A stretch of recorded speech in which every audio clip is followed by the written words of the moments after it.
All right. Well, this is basically for us. We'll have this practice today, and then these guys will have they'll have 3 days off, and then be able to come back. We'll get going next week on Monday. We'll have a 10-10-10 practice.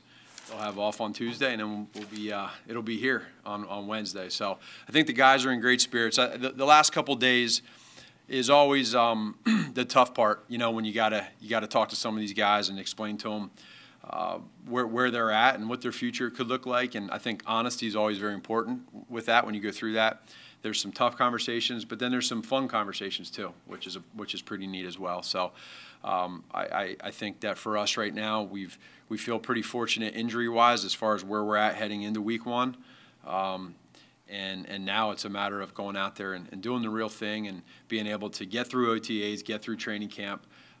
Everybody, players, coaches, you know, we're all we're ready to get through that training camp preseason and now get going. So that's kind of where we're at. And with that, I'll open up. Ryan talked yesterday about with Danny about wanting to be smart with his knees. Yeah. Does Ogletree give you kind of the luxury to do that? And if Ogletree weren't here, would it have been a different dynamic or conversation? Yeah, it's funny, you know, when Alec came in here, I mean, you guys remember he had like 7 picks in 3 days, and he took advantage of an opportunity. He's moved around really well. He's taken to the defense, and so I think you see that and you understand that that we appreciate that from him, and he took advantage of a great opportunity. With Danny, for us, it's being able to get him. We want to get him to a point to where he can get back to that full 100%. And you saw he missed some time there in training camp. It was good to be able to get him out there in that last preseason game and see what he can do. So that was the best thing for us right now, and Danny understands that. Did you do anything to the knee in the game, or was it just? No. Nope. Had a couple new additions in the receivers room. What's Yeah. the process of those guys getting their feet on the ground, and then also you trying to figure out exactly what they give you? It creates a lot of depth for us, and those guys, you know, with Simba and then with Perryman that you guys saw. I know that's not official yet, but he'll be in here I think on Monday. But having those guys come in here will be good. But they got to learn the stuff, and it takes a little bit of time. But I think our coaches will do a great job. And but with that said, we understand with the guys that we got right now that are up, and then the other guys that are on practice squad, we feel like we've added some speed, and that was kind of the direction we wanted to go. Do you anticipate Rodney being back on the practice squad? We'll see. Yeah, we'll see. Is Perryman an intake thing, a 5-day intake? Before that way? I don't know that for sure. I just think I think Monday is when is what I'm being told when he can get in here. Yeah, between running over the schedule, is next week going to be normal? Is it going to be Wednesday, Thursday, Friday here, and then travel Saturday? Yeah, it's a normal week. Yes, it would be. We're not leaving any earlier to go to LA. We're going to have practice Wednesday, Thursday, Friday, and then we'll leave on Saturday. I wanted to ask you about all the guys being placed on the COVID reserve list during the preseason. It's an interruption to a coach at that point, but it happens to you now going forward. That could be a big problem where you're losing guys a couple days before a game. Do you make one last pitch to your players to help you avoid that problem coming up? It can be a distraction. It can affect the practices. I'm not necessarily making another pitch to them for that. I feel like we've done that part of it, and we know, where those guys are, who is, who isn't, and so that's their choice. They understand what comes with it, and the rules and the protocol that we have is what we got to go by. So a little bit of what we did last year was always contingency plan, and we just got to be prepared. I think this year more than anything, the way it'll go is if somebody is positive and if they do have to miss practice, that's what they'll miss. Whereas I think there's a better chance of them at least missing practice but making the game versus being out instantly and missing a game for sure like it was last year. Yeah, with regard to preseason snaps, between 2019 when Mitch and those guys played like 3 snaps, and this year, I think Andy played 33, the linemen played.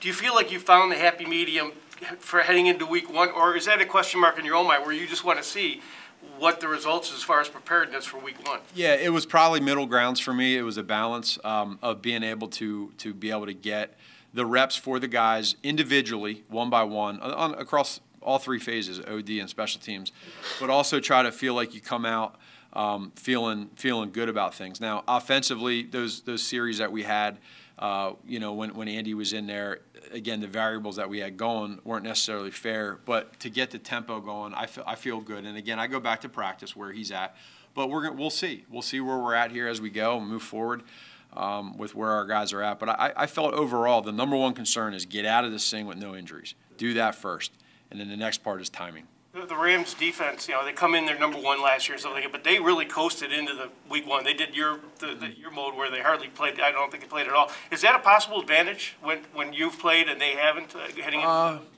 Not necessarily. I think what you'll see is there's a lot of teams that kind of went that route, and you'll see it'll take a few weeks until these teams really get going exactly how the coaches and players want it.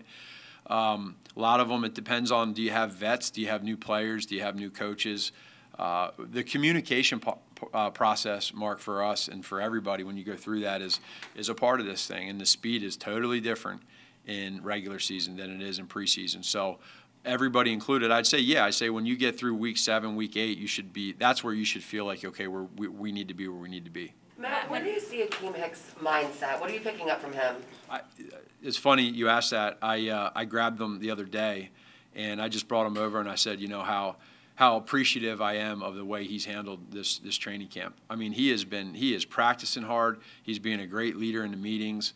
I mean, he's really been awesome. And for that, I told him, I said, sometimes we as coaches can always talk about the bad, whether it's what you did wrong in a play, right, or what you need to do here or there across the board. And a lot of times we don't sometimes give enough praise when you just take it for granted. And I told him, I said, listen, man, I love your leadership. I love the way you're handling this summer and where you're at. And it's really neat to see right now where he's at. He's refused to talk to us for 8 months. What's your take on that? Again, it's everybody is a little bit different. I mean, you guys see how I am. You see how you're talking about how he is. And I don't want to get into anybody's individual decisions other than, I just think that for me, I deal with the media and with doing interviews and talking, and everybody's a little bit different. So I understand from both sides, but I think there's, that's a hard answer for me to give. I know what you guys are feeling. You want to be able to talk to them more. But it kind of puts you on the spot, doesn't it? Because it is a professional responsibility that he's not upholding. Yeah, again, it's I understand it, and I'm not going to get into a back and forth match with him. Where is Eddie Goldman at right now, having missed as much time as he did obviously last year and then sitting out a bit with COVID? How is he kind of integrating back in? He's been really good. I mean, you saw what he did on tape in that preseason game. He made some great plays, took on some double teams, and the other day we were just talking about it felt good for him to get out there. It was very you need that. And I think more than anything, doesn't even so much come down to the physical part of it, but more so of just the mental side of being, okay, this is what it was like. It was a year and a half, 2 years, and so he did good with that. Matt, you talked about Andy keeping the starting job based on your evaluation of his production, but this opener is going to be the first time that he goes out there with full strength offense. Mm-hmm. How much patience do you need, or do you plan to give him?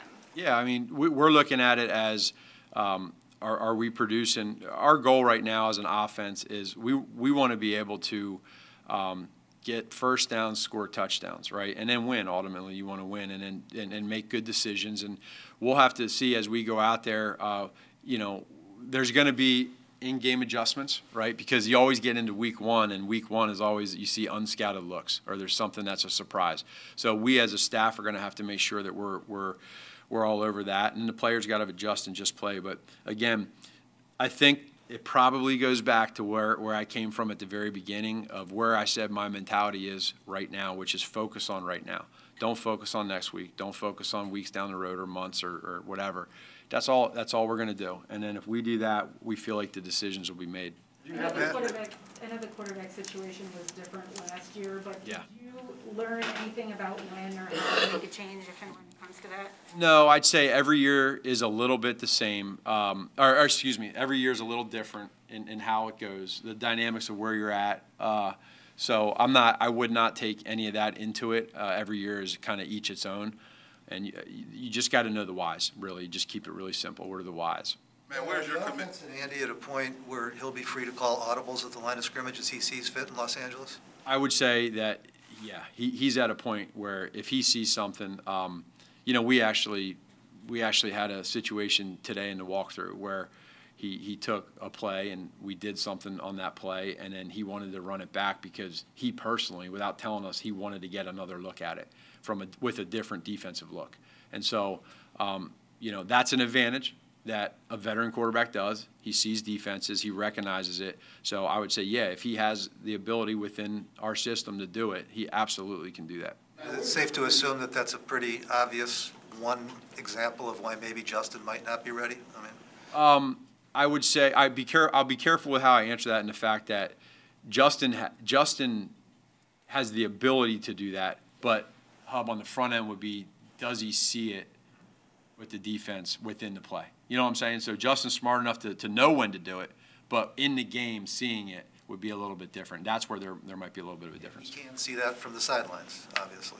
Well, You can watch it. maybe not necessarily on that play, but he'll see it Yeah. on the video, when we're looking. Matt, where's your commitment to the run game? It seemed early last year, David Montgomery's carries a little bit lower. And I remember asking you, would you get him to 15, 20 carries? And toward the end, he started to get 20 carries per game. Where's your commitment on that this year? The commitment is for David, right? Again, within the flow of the game, we understand that David, for us, and every offense, like when you can get that run game going, it opens up the play action, it opens up the screens, it protects the lineman from dropping back 50 times a game.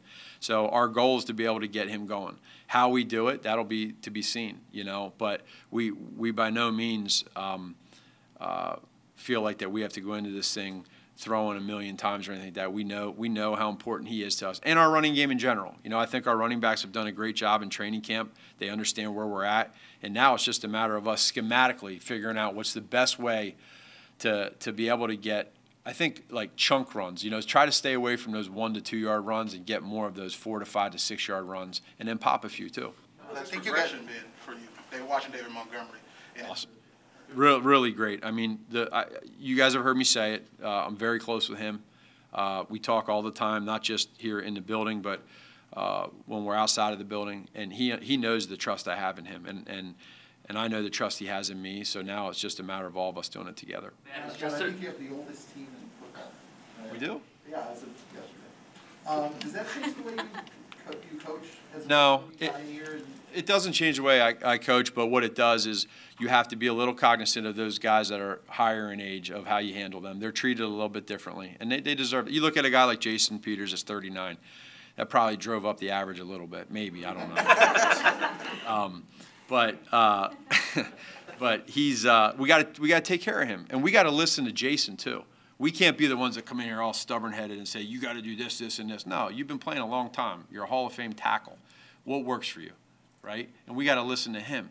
And a guy like Jimmy Graham, right? He's been doing this a long time. He's one of the greatest professionals I've ever been around, the way he treats his body and his mind. And so we listen to those guys. So that's probably what drives some of the numbers up, but we listen to what they're doing.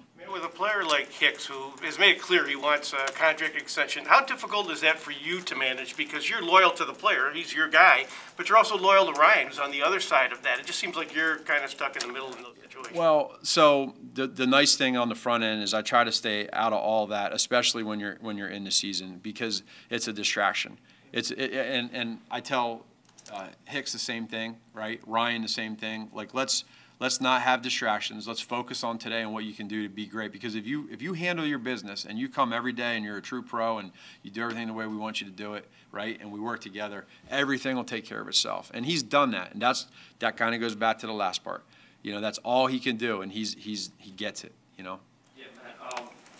If Justin runs a scout team, what other things will he be doing, either before, after, during practice, whatever, to make sure that he's also honed in on the game plan? Yeah. So if he had to go in because of injury, he Sure. going on.